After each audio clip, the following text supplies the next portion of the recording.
अर्जुन अब अपने मन को नियंत्रित करना सीख चुका था और कल हमने जाना था कि कैसे फोकस बनाकर लक्ष्य पर टिके रहना है।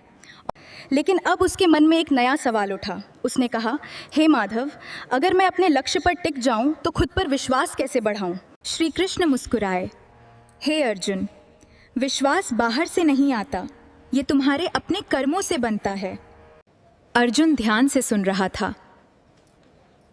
जब तुम बार बार खुद से किया वादा तोड़ते हो तो तुम्हारा आत्मविश्वास कमजोर हो जाता है, लेकिन जब तुम छोटे छोटे वादे निभाने लगते हो तो तुम्हारा विश्वास अपने आप बढ़ने लगता है। हाँ। अर्जुन के मन में बात गहराई से उतर रही थी। पहला नियम, खुद से झूठ मत बोलो। जो तुम कर सकते हो उसी का वादा करो। दूसरा नियम, अपनी प्रगति को देखो। हर दिन थोड़ा थोड़ा आगे बढ़ना तुम्हें विश्वास देता है कि तुम सही रास्ते पर हो। अर्जुन अब और मजबूत महसूस कर रहा था।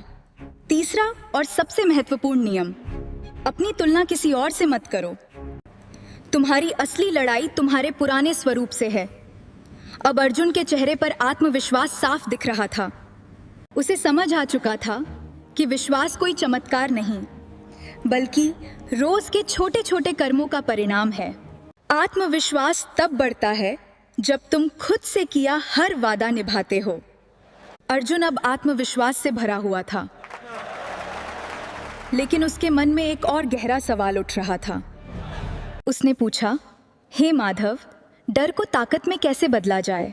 श्री कृष्ण ने शांत स्वर में कहा, हे अर्जुन, डर तुम्हारा दुश्मन नहीं है। आजा। ये तुम्हें सही दिशा दिखाने वाला संकेत है। अर्जुन ध्यान से सुन रहा था। जिस काम से तुम्हें सबसे ज्यादा डर लगता है वही तुम्हारे विकास का सबसे बड़ा अवसर होता है। अर्जुन के मन में बात उतर रही थी। पहला नियम, डर को पहचानो। भागने के बजाय ये समझो कि तुम आखिर किस चीज से डर रहे हो। दूसरा नियम, छोटे छोटे कदम उठाओ। डर को एक बार में खत्म करने की कोशिश मत करो, धीरे धीरे उसका सामना करो। अर्जुन अब और निडर महसूस कर रहा था। तीसरा और सबसे महत्वपूर्ण नियम, डर के बावजूद आगे बढ़ो। साहस का मतलब डर का ना होना नहीं, बल्कि डर के होते हुए भी आगे बढ़ना है। अब अर्जुन के चेहरे पर निडरता साफ दिख रही थी। उसे समझ आ चुका था कि डर कोई रुकावट नहीं, बल्कि उसकी ताकत बनने का एक मौका है। डर को जीतने का एक ही तरीका है, उसके बावजूद कदम आगे बढ़ाना। अगले भाग में जानोगे कैसे लगातार मेहनत करके बड़े सपनों को पूरा करें। जय श्री कृष्ण।